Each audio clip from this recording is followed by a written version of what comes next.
नमस्कार मो Pranati STV Odia news को स्वागत। दिन तमाम टेक्निक खबर विषय रे आपण देखि परिबे एसटीवी ओडिया न्यूज रे।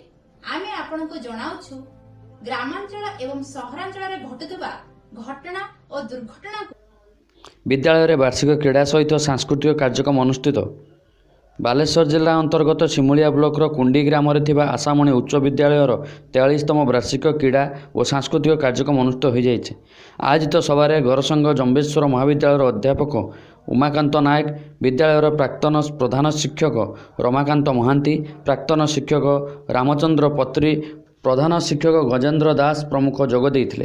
अपराह्न वार्षिक क्रीड़ा कृतित्व हासिल करिथिबा छात्र छात्री माननकु प्रमाणपत्र प्रदान कराइथिला।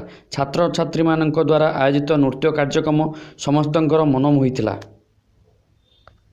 देखुतंतु एसटीवी ओडिया न्यूज।